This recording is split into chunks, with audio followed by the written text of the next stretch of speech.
നിങ്ങളെ നിങ്ങളുടെ person third പാർട്ടിയോട് ഒപ്പം പോയിട്ടുള്ള അല്ലെങ്കിൽ തേർഡ് പാർട്ടിയെ നിങ്ങളെക്കാട്ടിയും വിലമതിച്ച് തേർഡ് പാർട്ടിയോട് കൂടെ നിന്നിട്ടുള്ളൊരു പേഴ്സൺ, അവരുടെ കൂടെ പോയിട്ടുള്ളൊരു പേഴ്സൺ നിങ്ങളിലേക്ക് പൂർണ്ണമായിട്ടും തിരിച്ചു വരുമോ ഇല്ലയോ എന്നുള്ളൊരു റീഡിംഗ് ആണ് നമ്മളിന്ന് നോക്കാനായിട്ട് പോകുന്നത്. തേർഡ് പാർട്ടി റീഡിംഗ് തന്നെയാണിത്. വളരെയധികം ഗിൽറ്റി ഫീലിങ്സിലാണ് ആ ഒരു വ്യക്തി ഇപ്പോൾ. ഒരുപാട് പേരുടെ നിങ്ങളുടെ മെമ്മറീസ് ഒക്കെ അവരിൽ ഉണ്ടാവുന്നുണ്ട്, തിരിച്ചു വരുന്നുണ്ട് അവരെന്തായാലും. ശരിക്കും പറഞ്ഞാൽ ഞാൻ പറയട്ടെ, ഈ ഒരു റീഡിങ്ങിൽ നിന്ന് എനിക്ക് മനസ്സിലാവാനുള്ളൊരു കാര്യം എന്ന് പറഞ്ഞു കഴിഞ്ഞാൽ, ഈ ഒരു തേർഡ് പാർട്ടിയുമായിട്ടുള്ളൊരു അവരുടെ ആ ഒരു ഇതുണ്ടല്ലോ, അത് ശരിക്കും പറഞ്ഞാൽ അവരുടെ ഒരു വിധിയിൽ എഴുതി വെച്ചിട്ടുള്ളൊരു കാര്യമാണ്. അതൊരു കോൺട്രാക്റ്റ് ആയിരുന്നു. കമ്മിറ്റ്മെൻറ്റ്, ഇവിടെ കണ്ടിട്ടില്ലേ, contracts and career and commitment. അതായത് ഈ ഒരു വിധിയിൽ അവരുമായിട്ട് ഇവർ തേർഡ് പാർട്ടിയുടെ ഒപ്പം തന്നെ പോകണം എന്നുള്ളൊരു കോൺട്രാക്റ്റ് ആയിരുന്നു, അവരുടെ സോളിൻ്റെ ഒരു കോൺട്രാക്റ്റ് ആയിരുന്നു. അത് എന്തെന്ന് വെച്ച് കഴിഞ്ഞാൽ അവർ പല പാഠങ്ങളും ഇനിയും പഠിക്കാനുണ്ട് എന്നുള്ളതാണ്. ഓക്കെ, അവർ ആ ഒരു തേർഡ് പാർട്ടിയുടെ കൂടെ പോയി നിങ്ങളുടെ വാല്യൂ മനസ്സിലാക്കിയിട്ട് തിരിച്ച് വരണം എന്നുള്ളതാണ് ഇവിടുത്തെ ഒരു പർപ്പസ് എന്ന് പറയുന്നത്. അതിനു കൂടി വേണ്ടിയിട്ടാണ് യൂണിവേഴ്സ് നിങ്ങൾക്കിടയിലേക്ക് ഒരു തേർഡ് പാർട്ടി കണക്ഷൻ ഇട്ട് തന്നിട്ടുള്ളതെന്നാണ് എനിക്കിവിടെ കാണാനായിട്ട് സാധിക്കുന്നത്. അതൊരു അവരുടെ ഒരു വിധി, നിങ്ങളുടെ ഒരു വിധി അല്ലെങ്കിൽ അവരുടെ ഒരു വിധി. എന്ന് വെച്ചാൽ വിധി എന്ന് പറയുന്നത് വിധിയല്ല, സോറി, അതൊരു സോൾ കോൺട്രാക്റ്റ് ആയിരുന്നു. അങ്ങനെ പോകണം, അങ്ങനെ പോയാൽ മാത്രമേ നിങ്ങളുടെ വാല്യൂ അവർക്ക് പൂർണ്ണമായിട്ടും മനസ്സിലാവത്തുള്ളൂ. അതിനും കൂടി വേണ്ടിയിട്ടായിരുന്നു ഈ ഒരു തേർഡ് പാർട്ടി നിങ്ങൾക്ക് ഇടയിൽ വന്നിട്ടുള്ളതായിട്ട് കാണുന്നത്. കുറേ പേർക്ക് ഇവിടെ റീയൂണിയൻ പോസിബിൾ ആവാനായിട്ട് ഒരു ചാൻസ് കാണുന്നുണ്ട്. എല്ലാവർക്കല്ല, കുറച്ച് പേർക്കെങ്കിലും ഇവിടെ ഒരു റീയൂണിയൻ കാണുന്നുണ്ട്. സോൾ ടൈസ്, കാരണം അവർക്ക് കുറേ പേർക്കെങ്കിലും ആ ഒരു വാല്യൂ മനസ്സിലാകുന്നുണ്ട്, മനസ്സിലാക്കി തുടങ്ങുന്നുണ്ട്. നിങ്ങളിപ്പോൾ ഒരു സ്പൈ ചെയ്യുന്നതായിട്ടാണ് കാണുന്നത്. അങ്ങനെയാണ് കാണുന്നത്. ഇപ്പോഴും കുറേ പാർട്ടീസ്, ഇതൊരു ജനറൽ റീഡിംഗ് ആയതുകൊണ്ട് എനിക്കൊരു പെർസെൻറ്റേജ് വൈസേ പറയാനായിട്ട് സാധിക്കുള്ളൂ. ആർക്കൊക്കെയാണ് റീയൂണിയൻ എന്ന് പറയുന്നതെന്ന് വെച്ചാൽ, ഇപ്പോൾ റീയൂണിയൻ നടക്കാനായിട്ട് പോകുന്നതെന്ന് പറഞ്ഞു കഴിഞ്ഞാൽ 20% എന്ന് എനിക്ക് പറയാം, അല്ലെങ്കിൽ 25%. ബാക്കിയുള്ളവർ ഇപ്പോഴും തേർഡ് പാർട്ടിയിൽ തന്നെയാണ്, എക്സ്റ്റേണൽ തേർഡ് പാർട്ടീസിലാണ് അവർ വളരെയധികം എൻജോയ് ചെയ്തിട്ട് പോകുന്നുണ്ട്. പക്ഷേ ഫുൾ ടൈം എൻജോയ്മെൻ്റ് ഒന്നല്ല, അതൊരു ഫിസിക്കൽ എൻജോയ്മെൻറ്റ് മാത്രമാണെന്നാണ് കാണുന്നത്. മെൻ്റലി ഉള്ളൊരു എൻജോയ്മെൻറ്റ് അത് ഓഫ് കോഴ്സ് നിങ്ങളുടെ കൂടെ തന്നെയായിരുന്നു എന്നാണ് കാണുന്നത്. ശരിക്കും പറഞ്ഞാൽ യൂണിയൻ ഇവിടെ 2 തവണ വന്നിട്ടുണ്ട്. ഇൻ്റഗ്രേഷൻ, യൂണിയൻ, സോൾ ടൈസ് ആണ് വന്നിട്ടുള്ളത്. അപ്പോൾ എന്തായാലും നിങ്ങൾക്കൊരു 25% ആർക്കൊരു സോൾ പർപ്പസോട് കൂടിയിട്ട് ഉണ്ടായി വന്നിട്ടുള്ളൊരു തേർഡ് പാർട്ടി കണക്ഷൻ ആയിട്ടുള്ളവർക്ക് ഇവിടെ ഒരു റീയൂണിയൻ, അവർ നിങ്ങളുടെ വെർത്ത് അല്ലെങ്കിൽ നിങ്ങളൊരു വാല്യൂ മനസ്സിലാക്കിയിട്ട് ഒരു റീയൂണിയൻ ഉണ്ടാകുമെന്നാണ് യൂണിവേഴ്സ് ഇവിടെ പറയുന്നത്. പക്ഷേ അത് പെട്ടെന്ന് എന്നൊന്നും ഞാൻ പറയുന്നില്ല. പക്ഷേ ഇവിടെ ഒരു റീയൂണിയൻ 25% ആൾക്കാർക്കും വരുന്നുണ്ട്. കാരണം അവരുടെ ഒരു സോൾ പർപ്പസ് അവിടെ ആവുന്നുണ്ട്. ഓക്കെ, പിന്നെ ഒരുപാട് പേരെ ഇപ്പോഴും അവർ വാച്ച് ചെയ്യുന്നുണ്ട്. ഒരുപാട് പേര് നിങ്ങൾ എന്നൊരു പേഴ്സണെ പല രീതിയിലും അവർ വാച്ച് ചെയ്യുന്നുണ്ട്. അവരങ്ങനെ പോയെങ്കിൽ പോലും നിങ്ങളങ്ങനെ പോവരുത്. അല്ലെങ്കിൽ അവർ ചിന്തിക്കുന്നതോ അവരിപ്പോൾ നിങ്ങളും വേറെ കമ്മിറ്റ്മെൻ്റ് ആയിട്ടുണ്ടാകും, അങ്ങനെ ഉണ്ടോ ഇല്ലയോ എന്നൊക്കെ ചെക്ക് ചെയ്യാനായിട്ട് വരുന്നവരുണ്ട്. ഈ 25% ആൾക്കാരെന്ന് പറഞ്ഞില്ലേ, റീയൂണിയന് പോസിബിലിറ്റി ഉള്ളൊരു 25% ആൾക്കാർ എന്ന് പറയുന്നവർക്ക് അവിടെ ഇവർ തിരിച്ചു വരാൻ എനിക്കിനി ഒരു ചാൻസ് ഉണ്ടോ എന്ന് സെർച്ച് ചെയ്യാനായിട്ട് ഒരു സ്റ്റോക്കിംഗ് അല്ലെങ്കിൽ നിങ്ങളെ സ്പൈ ചെയ്യുന്നുണ്ട്. അങ്ങനെ വരാൻ ആയിട്ട് ആഗ്രഹിച്ച് നിൽക്കുന്നവർ, ഞാൻ പറയുന്നത് ഇപ്പോൾ ഏറ്റവും അടുത്ത് തന്നെ റീയൂണിയൻ പോസിബിൾ ആയിട്ടുള്ള ആൾക്കാരുടെ കാര്യമാണ്.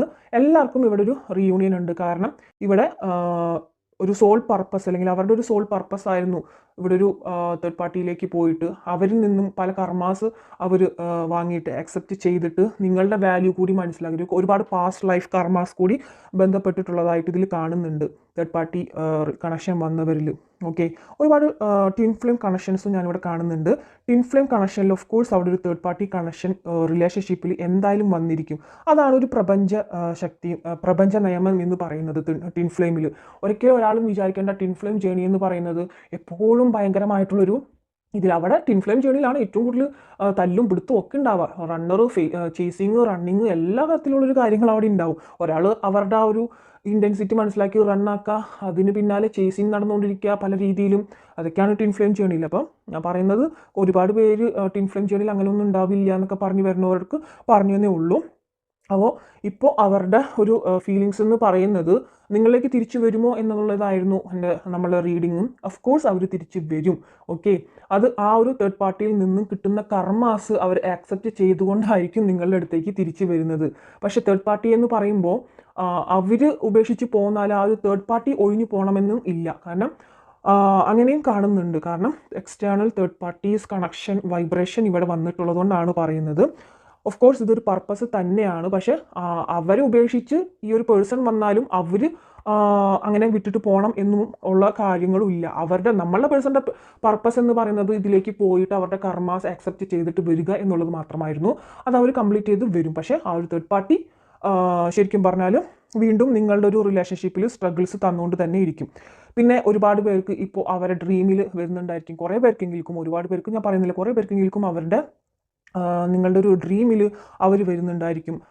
അവർ നിങ്ങളെക്കുറിച്ചുള്ളൊരു ചിന്തകൾ കൂടുമ്പോഴാണ്. കാരണം ഈ തേർഡ് പാർട്ടിയിൽ നിന്നും കർമാസ് കിട്ടുന്നത് മുതലാണ് നിങ്ങൾക്ക് നിങ്ങളുടെ വർത്ത് മനസ്സിലാക്കുമ്പോൾ ഒരുപാട് നിങ്ങളെ ചിന്തിക്കുന്നുണ്ട്. നിങ്ങളെ വാല്യൂ അവർ മനസ്സിലാക്കിയില്ല. ഞാൻ എന്തിനിതുപോലെ ചെയ്തു, എനിക്ക് കിട്ടേണ്ടത് ദൈവത്തിൽ നിന്നും കിട്ടുന്നുണ്ട്, നിങ്ങൾ എന്തെടുക്കായിരിക്കും, നിങ്ങൾ ഇനി വേറെ കമ്മിറ്റ്മെൻറ്റിലായോ എന്നൊക്കെ ഉള്ള കാര്യങ്ങളിലൊക്കെ അവർ തിങ്ക് ചെയ്യുന്നുണ്ട്, സ്പൈ ചെയ്യുന്നുണ്ട്, അന്വേഷിക്കുന്നുണ്ട്. ഓക്കെ, അതാണ് നിങ്ങൾക്ക് മെയിനായിട്ട് ഇവിടെ കാണാനുണ്ട്. ഞാൻ പറഞ്ഞത് ഒരു 5% ആൾക്കാർ അല്ലെങ്കിൽ 10% ആൾക്കാർ ഇപ്പോഴും തേർഡ് പാർട്ടിയിൽ എൻജോയ് ചെയ്ത് വന്നവരുണ്ട്. അത് അവർക്ക് കർമാസ് വീണ്ടും അത് ഫുള്ളായിട്ടില്ല, അതുകൊണ്ടായിരിക്കണം. അതും എക്സ്റ്റേണൽ, അതായത് ഫിസിക്കൽ അങ്ങനത്തെ ഒരു കാര്യങ്ങളിലാണ് അവർ സന്തോഷം കണ്ടെത്തുന്നത്. ഒരിക്കലും മെൻ്റലി സാറ്റിസ്ഫൈഡ് ആയിട്ട് നിൽക്കുന്നില്ല അവരുടെ സോൾ. ഇതിൽ നോക്കുമ്പോൾ ഒരുപാട് ക്ലാരിറ്റി നിങ്ങൾക്ക് ഉണ്ടാവാൻ പോകുന്നുണ്ട്. അവർക്കും നിങ്ങൾക്കും മെയിനായിട്ട് അവർക്കാണ് ഈ ഒരു നിങ്ങളുമായിട്ടുള്ള റിലേഷൻഷിപ്പ് എന്തായിരുന്നു എന്നുള്ളൊരു ക്ലാരിറ്റി ദൈവത്തിന് അല്ലെങ്കിൽ യൂണിവേഴ്സ് അവരെ മനസ്സിലാക്കി കൊടുക്കാനായിട്ട് പോകുന്നത്. ഓക്കെ, അവരുടെ ഇന്നർ ചൈൽഡ് ഇപ്പോൾ ഭയങ്കരമായിട്ട് ഇൻസെക്യൂരിറ്റീസ് കാണിച്ചുകൊണ്ടിരിക്കുകയാണ്. കാരണം അവരുടെ സോള് നിങ്ങളിലേക്ക് വരാനായിട്ട് ആഗ്രഹിക്കുന്നുണ്ട്, ഒരു ക്ഷമാപണം നടത്താനും കൂടി ആഗ്രഹിക്കുന്നുണ്ട്. പക്ഷേ ഒരുപാട് ഗിൽറ്റി ഫീലിങ്സ് ആണ്. ഗിൽറ്റി ഫീലിങ്സ് എന്താണെന്ന് വെച്ച് കഴിഞ്ഞാൽ വളരെയധികം ഒരു നാണക്കേടക്കില്ലേ. കാരണം അവർ ചെയ്തു പോയത് അത്രയും നല്ലൊരു കാര്യമല്ല. നിങ്ങൾ ഇത്രയും ആത്മാർത്ഥമായിട്ട് സ്നേഹിച്ച് നിങ്ങളുടെ കാര്യങ്ങളൊക്കെ വിട്ടിട്ടും അവരെ കൂടെ നിന്നിട്ടും അവരിങ്ങനെ പോയെങ്കിൽ ആ കാര്യം അവർക്ക് റിയലൈസേഷൻ വന്നിട്ടുണ്ടെങ്കിലും ഒരു മനുഷ്യനാണെങ്കിൽ അവർക്ക് അവിടെ ഒരു നാണക്കേട് ഉണ്ടാവും. ഓക്കെ, ഞാൻ ചെയ്തത് തെറ്റാണ്, തെറ്റ് ചെയ്തിട്ട് ഇനി അവരുടെ അടുത്തേക്ക് എങ്ങനെയാണ് പോയി കഴിഞ്ഞാൽ അവരെന്നെ അക്സെപ്റ്റ് ചെയ്യുമോ? അഥവാ അക്സെപ്റ്റ് ചെയ്ത് കഴിഞ്ഞാൽ മുന്നോട്ടുള്ളൊരു ഭാവിയിലേക്ക് ഈ ഒരു കാര്യം പറഞ്ഞുകൊണ്ടുള്ളൊരു ബുദ്ധിമുട്ടുകൾ ഉണ്ടാവുമോ? കാരണം ഒരു റിലേഷൻഷിപ്പിൽ ഏതെങ്കിലും ഒരു സാഹചര്യത്തിൽ നിങ്ങൾ പറയായിരിക്കും, നിങ്ങളെന്തായാലും എന്നെ ഉപേക്ഷിച്ചിട്ട് അവിടേക്ക് പോയതല്ലേ, ഇത് കിട്ടണം അല്ല, അങ്ങനത്തെ എന്തെങ്കിലും ഒരു ടോക്ക് നിങ്ങൾക്ക് വരാതിരിക്കില്ലല്ലോ ഏതെങ്കിലും ഒരു സാഹചര്യത്തിൽ. അപ്പോൾ അങ്ങനെ വരുമോ എന്നുള്ളൊരു പേടിയും കാര്യങ്ങൾ, അതാണ് ഇൻസെക്യൂരിറ്റി എന്ന് പറഞ്ഞത്. അങ്ങനെ ഒരു കാര്യങ്ങളൊക്കെ നന്നായിട്ട് തിങ്ക് ചെയ്യുന്നുണ്ട്. എല്ലാ സൈഡുകളും, നോർത്ത് ഈസ്റ്റ് വെസ്റ്റ്, അങ്ങനെ എല്ലാ 4 സൈഡിൽ നിന്നും ആൾ ചിന്തിക്കുന്നുണ്ട്. എന്താണ് ഇനി നെക്സ്റ്റ് പ്ലാൻ, എന്താ ചെയ്യേണ്ടത്, എങ്ങനെയാണ് ചെയ്യേണ്ടത്. ഇതിൽ ഭയങ്കരമായിട്ട് അവർക്ക് ഈ ഒരു തേർഡ് പാർട്ടിയിൽ ഫ്രസ്ട്രേഷൻ ആവുന്നുണ്ട്. ഓക്കെ, അവരുടെ സോൾ ഒട്ടും സാറ്റിസ്ഫാക്ഷൻ കിട്ടുന്നില്ല അവരിൽ. നിങ്ങളിലായിരുന്നു സോൾ സാറ്റിസ്ഫാക്ഷൻ അവർക്ക് കിട്ടിയിരുന്നു എന്നുള്ളൊരു റിയലൈസേഷനൊക്കെ വരുന്നുണ്ട്. അപ്പോൾ നമ്മളുടെ റീഡിങ് ഇന്ന് എന്തായിരുന്നു, നിങ്ങളുടെ ഒരു വെർത്ത് മനസ്സിലാക്കിയിട്ട് അവർ എന്തായാലും തിരിച്ചു വരുന്നുണ്ട്.